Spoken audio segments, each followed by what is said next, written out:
It is currently February, the time of love and romance and buying ridiculously expensive things for your significant other. And before I gear up for my annual reminder that I am alone and will forever be alone, I think it would be good to go back over the month of January and talk about the movies I watched. So let's just jump into it. I started off the year by watching the Best Picture winner from last year's Oscars, The Green Book. And wow, was it the most nothing burger of a movie I've ever freaking seen win that honor. Everything in the movie was just fine. The cinematography, the writing, the acting, everything was just acceptable. Except for the scene where Mahershala Ali got his Oscar from. But it was just okay, nothing special. Next, I watched Free Solo, the winner of the Best Documentary last year at the Oscars, and it was really good. It explores an interesting hobby that some people have and explores the effects of it on the people around them and on the documentary team there to film it. You get a really good insight into everyone involved in the making of this documentary as well as the hobby itself. It was a brilliant documentary, and I am very much in agreement with its win. Then I watched Serenity, the conclusion film to the one-season wonder show Firefly. I watched the show last year, and I really loved it. And this movie was a nice return to that world and a nice return to the characters. A world of space cowboys and Americano-Chinese culture in this galactic atmosphere. They provided some interesting world building with a genuinely great villain played by Chiwetel Ejiofor. A couple of characters that came back, especially Book, felt underused. But overall, I really enjoyed this revisitation and conclusion to a very short show that became a cult classic. Next, I watched GoldenEye, the first Pierce Brosnan Bond film. It was super cheesy, but I really had a fun time with it. Sean Bean plays a fun villain, and it's interesting to just kind of see this merging of older Bond stuff with Q and new Bond stuff with Judi Dench's M, and seeing the merging of those two. And having only seen Casino Royale and Skyfall, this film made me want to explore further the 007 franchise and made me a little bit more excited to watch the new one coming out this year. I decided to watch Annihilation next. It was a very interesting film with a very good look to it, cool creature designs, and intriguing ideas on just humanity and what it means to just exist. There's some genuinely disturbing stuff in there, especially involving a skull bear that can mimic the human voice and flower people. However, I do feel like it got a little too lost in the metaphors and to tell a satisfying story that I could sink my teeth into, at least for me, leaving me more confused and frustrating by the time the credits rolled rather than happy with my movie experience. I will say this, though. The film demands a rewatch, and I might like it better the next time around.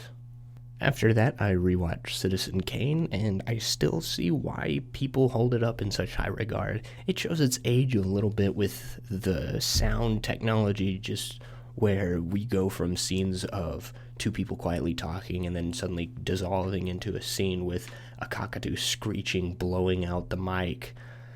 But outside of that, there's such magnificent cinematography. The lighting is fantastic, great acting, and just a commentary on the stereotypical man who has everything and how we never truly know somebody, either looking from the outside in or even knowing them personally. You still never truly know somebody.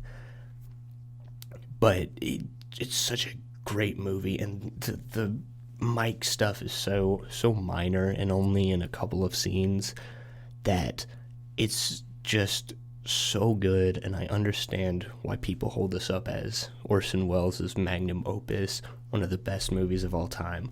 Not one of my favorites, but I highly respect it. Next, I watched Bad Boys 1 and 2 to prepare for the new one that came out this month. Both are bayed-out, mega-violent action flicks with legendary chemistry between Will Smith and Martin Lawrence. And besides Joe Pantoliano. None of the supporting cast are interesting enough to sustain anything more than just kind of dumb entertainment. The baddies are especially boring, a barely existent French drug kingpin, and some crazy Cuban guy who brings his daughter to his illegal activities. The action scenes are better in 2, with the iconic car chase on the highway with this double-decker semi carrying other vehicles. But both of these don't really hold a candle to the modern action flicks of today like John Wick, or the ones of the 80s like Predator or Terminator. Then I watched Les Règles des Jeux. Les Règles du Jeu. The Rules of the Game is a French film from Jean Renoir, exploring the relationships between the French elite following World War I. The film makes fun of the French elites and the French government making it banned in France when they were edging towards World War II because they didn't want the French people to think they were a joke. Ironically, they surrendered pretty fast, and now everybody makes fun of them. The film itself was okay. The complex blocking, cinematography, and acting were fantastic, but I found the writing to just really drag the film down and make it a bore for me personally for a majority of the runtime, up until the point the game warden started chasing the poacher around through the house with a gun. I found myself frequently just wanting to watch Downton Abbey, which the film itself reminded me of. The show essentially is the same thing, but with British folks, and such cleverer writing that made me stay engaged when we're not in the middle of big character drama arcs or action.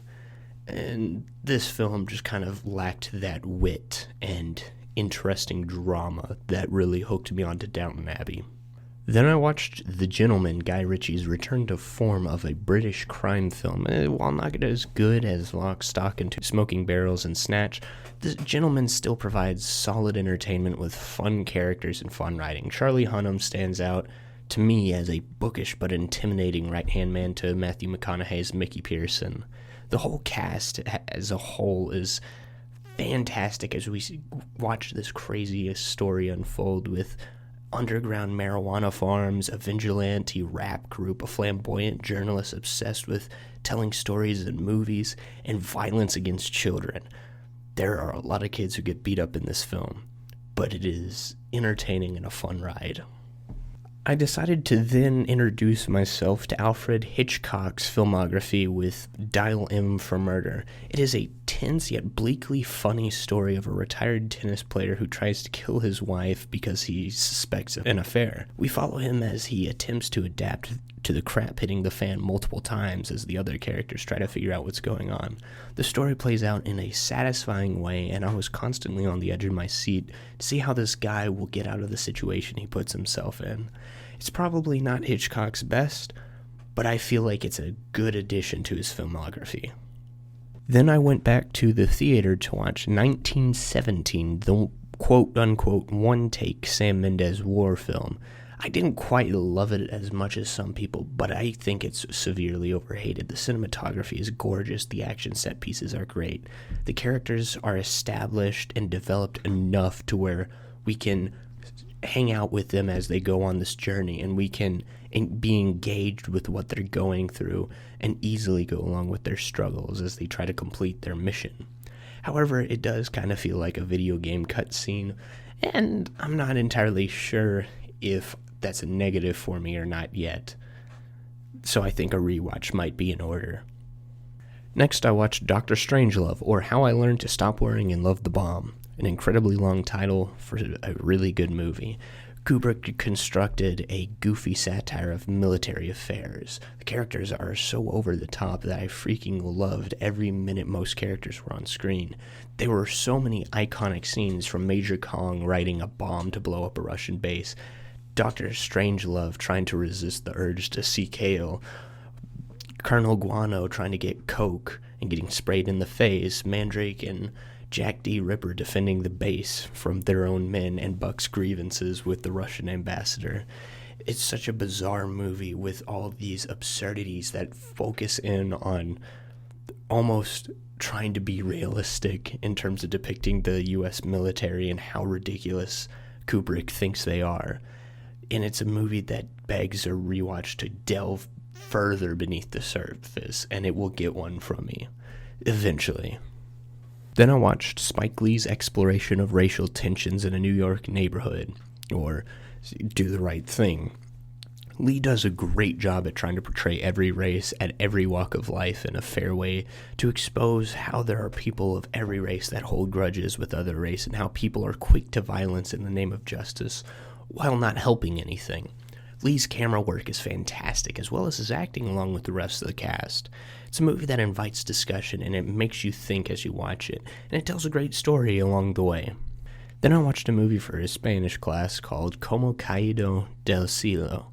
It deals with the Mexican singer Pedro Infante possessing some guy to seduce his wife so he can go to heaven.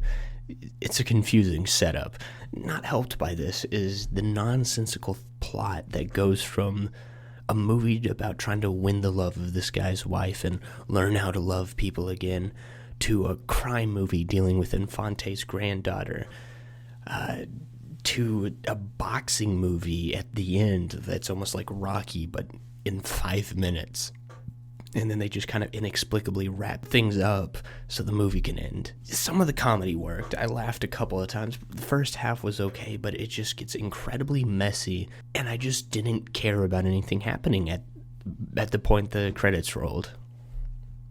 I finally got to watch Bad Boys for Life, and I loved this one more than the first two. The villains had more screen time, personality, characterization. The film explores Mike Lowry as a character and why he's afraid to become more mature and settle down, continuing to live recklessly with his life and his relationships with women. The new crew, called Ammo, is a nice addition to the cast, and they're very memorable. All the members do well. Vanessa Hudgens, Alexander Ludwig, Paola Nunez, and Reggie from Riverdale. Each having a unique personality and characterization. There are actual consequences to Lowry's actions in this, resulting in some serious side effects, and the action itself is still top-notch without the touch of Bayisms, making it feel more real and more personal.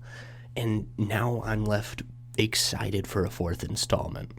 And then I finished off the month by watching El Camino, a Breaking Bad movie. I finished my first watch through of Breaking Bad in December, so the show was still fresh in my mind. And I watched the epilogue movie, expecting a wrap-up for Jesse and some of the more prominent characters in Breaking Bad to get kind of their own little bit of closure. However, most of the returning characters felt more like glorified cameos, apart from Ed and Todd, who actually played pretty big factors inside the story, and they served as support characters. I was disappointed with kind of how Badger and Pete just kind of disappear after the first 20 minutes of the movie, how they kind of brought in old Joe, but then immediately just got rid of him, almost just a quick blink and you miss it cameo. I'm glad we got closure with Jesse, and the closure was good. But this could have just been a standard episode rather than an extended movie, shoving as many Breaking Bad characters into it as possible. It really could have been shortened up to one, maybe slightly extended episode rather than a full movie. Well, that's everything I watched during the month of January, and we're already on our way to February, so if you'll excuse me, I'm going to go fall into my bed and cry because I'm going to be forever alone, while my friends continue to take their girlfriends out and buy them expensive things. Thank you for joining me for tonight's entertainment. I'll see you next time.